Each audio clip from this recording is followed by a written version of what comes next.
Welcome to the Divine Style podcast, where the journey to self-love and spiritual awakening begins.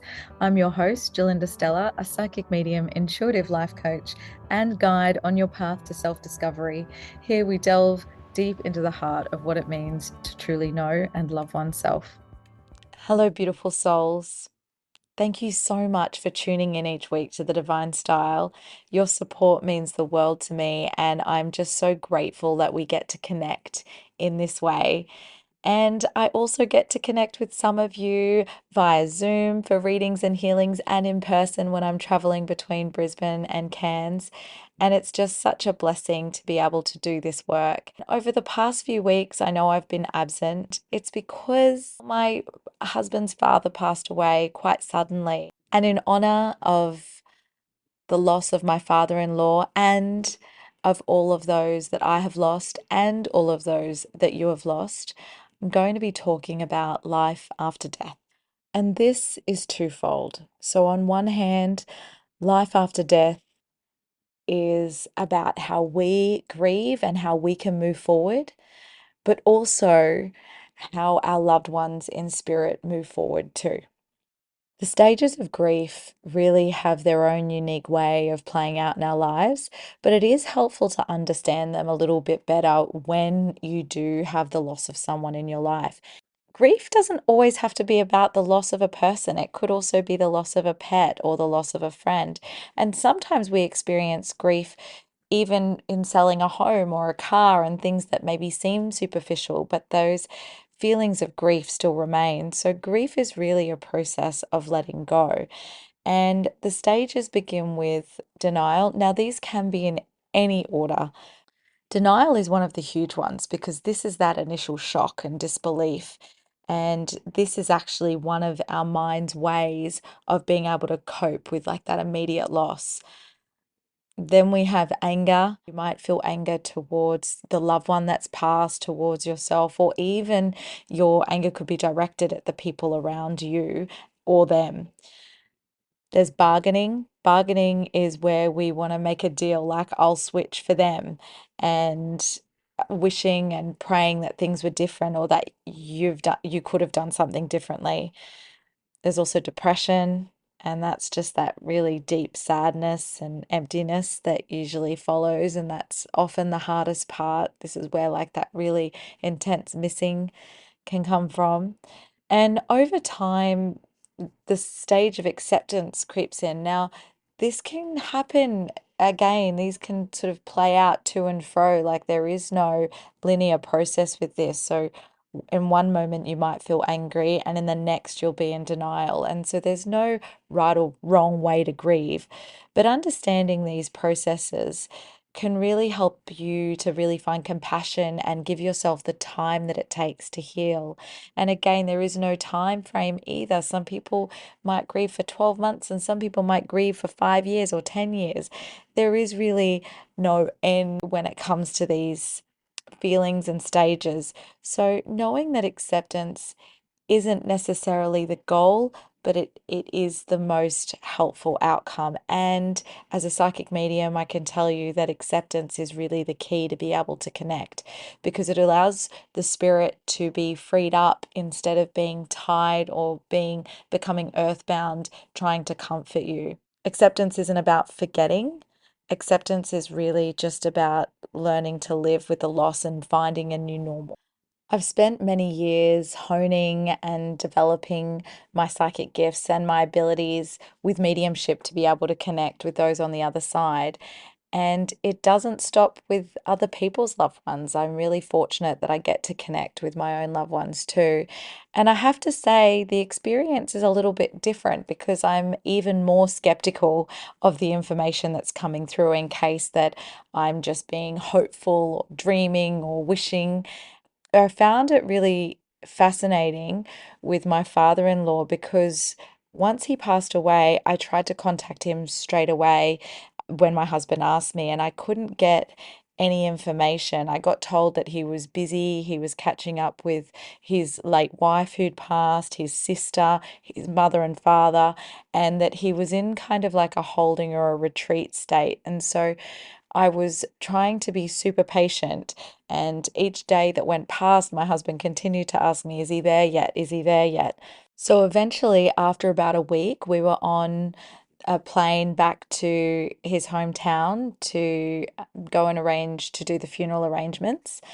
And out of nowhere, I was looking out of the window and suddenly I felt the presence of my mother-in-law. And she came in, and the next minute, I felt his father come through, and he straight away made a joke. Now, he was known as a bit of a jokester to all of his friends and family. And he said, "Who'd have thought I'd be speaking to you like this?" And it really provided my husband and I a lot of comfort. He explained some of the things that, because we were traveling back, he explained some of the items that he really wanted to be given out to different family members, including that he wanted his grandson to have his war medals. Now, what was really interesting is that my husband's brother had them, and so we weren't sure if he would want to give them to us or what that situation would be like. But interestingly enough, his father had also said during like this conversation that, "You know what, I'm going to help it out with your brother and there's not going to be an issue." And when we got to Innisfail, just which is south of Cairns, we got to his brother's home, and his brother straight away, the first thing out of his mouth was, "I think Dad would really love your son to have the medals." And my husband and I looked at each other, and it was just such a beautiful confirmation that his dad was around and he was helping us from the other side to organize and coordinate things even after his passing. And I do also want to mention there are at times not nice side effects from being a medium within the family, because spirits can often be a little bit intrusive. Once I sort of opened the floodgates, his father came in every night with dreams for the next week, and I would wake up sort of heaving and breathing and having to relay messages, to the point at which I actually had to ask him very kindly to just give me a little bit of space so I could have some breathing room. And not long after that, he started coming to my husband, and he came to him in a dream, which was really beautiful and provided so much comfort at the time. Dreams are one of the easiest ways for our loved ones to really connect in with us after passing. And I know that I've had many dreams of loved ones, and including my uncle, who only just passed away on Boxing Day, actually, and he came through in a dream showing me that he was dancing and really happy after his funeral. And that was just such a beautiful experience, because in the past, again, saying that I was skeptical, I probably would have blown it off just that it was my subconscious trying to make sense of what had happened. But now I really do trust and have so much faith in spirit when they're coming through in this way.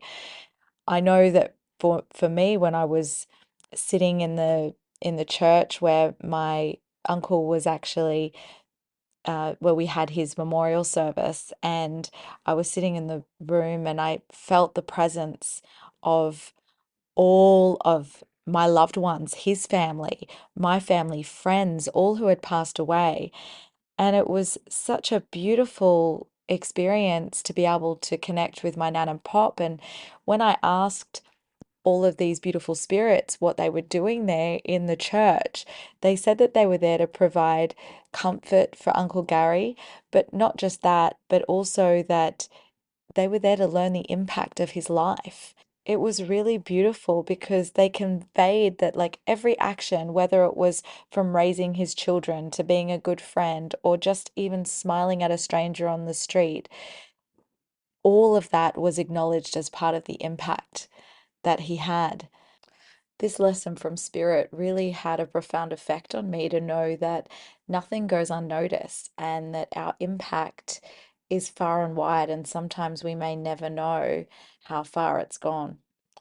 I remember a long time ago, one of the very first spirit guides who came through to me was during a meditation, and I was quite surprised when it was my Uncle Paul, which is my dad's brother.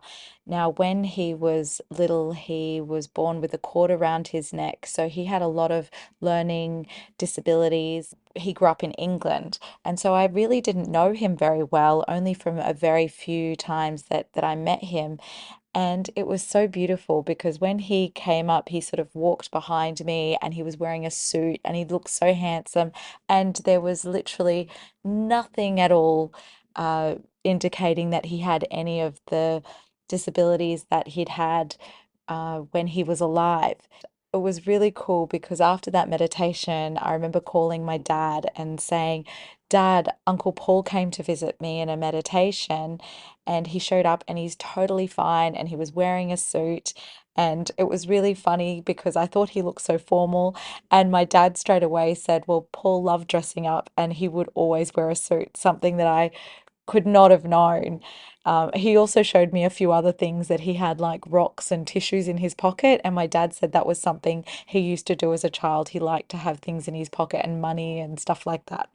So I really find that the evidence-based mediumship has really provided me with a lot of comfort, knowing that these are things that, can't just be made up. It's not just an imagination. And knowing that from the bottom of my soul that there is life after death, I have had so much comfort in this, and I feel that the grief process is able to move through quicker. Now, when people come to me and they tell me that they haven't been able to connect with a loved one, there's a couple of things that I recognize within that because obviously we're used to the presence. And I've been with loved ones when I've held their hand and they've passed away whilst I've held their hand, and you can literally feel their soul leave the body. As this occurs, we sense that they're gone, but the presence or that energy signature is still there. Now, if you are very close to somebody that's passed away, often it can feel that you're not getting a connection. But when I usually tune into that space, it's usually that you're actually quite attached and that there's no separation between you and your loved one. And so the first step is really going to that acceptance place, like acknowledging that they've gone, acknowledging that their time here on earth is done for now, and that we want them to have the most beautiful experience on the other side, just like we'll want that for ourselves when we get to cross. So we want to be able to create a sense of separation. It's in that gap that then we can recognize when they're coming in. Now, when they come back in, you'll often feel tears. It's almost quite suddenly for no reason. It just hits you.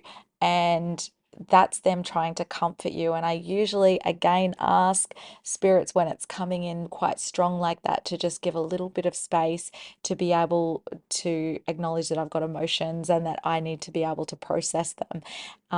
And the other thing you can do, if you are going through anything like this, is really just keep talking to them. I often say that they can hear you no matter what. And sometimes you think you're thinking of them, but it's actually them thinking of you. And so, if you can do any process that's going to allow you to continue to talk to them, it could be writing a letter. I know that my daughter wasn't able to say goodbye to her granddad, so she put a letter in the coffin. And these things can be really helpful at those times. Even if it's well after the fact, you can write letters, you can burn them or you can bury them, whatever feels right for you. You can ask your loved ones to actually give you signs so they can 100% come in dreams. Sometimes you might wake up thinking, did I dream that or not? I know my pop came through one time and I asked him to prove it. I said, was that really you? If it was you, I want to see a willy wagtail. So I went outside and I sat by the pool and I waited for about half an hour. There was no willy wagtail. And so I thought, oh, maybe it was just my dream. I went inside and I was at the kitchen sink and one jumped on the fence. And I thought, ha ha, he was just mucking around with me because he wouldn't give it to me when I wanted. So it was really beautiful to be able to ask for signs and then have them delivered to you. For some people, it's butterflies. For some people, it could be rainbows or sunsets. Spirit have an incredible capacity to be able to bring you messages in whatever way feels right for you and for them. If any of you are navigating grief at this time, I want to send out my heartfelt condolences and so much love your way and understanding and just compassion for wherever you're at. And I want you to know that no matter where your loved ones are, they are wanting to connect and they are sending signs and symbols in the way that they know how. And just know that their impact, seen and unseen, it really does live on in our hearts and lives and minds. I honestly love receiving your emails and messages. So if you have had any beautiful experiences or spooky experiences from loved ones bringing messages through from the other side, I'd love to hear them. Or if you'd like to book in a reading or a healing, you can do that via my website at gerlinda.com.au. As we end today's episode of the Divine Style podcast, I extend my deepest gratitude for your presence and openness on this journey of self-love, self-discovery, and spiritual growth. Farewell for now, and may your journey inward bring you the self-love you seek.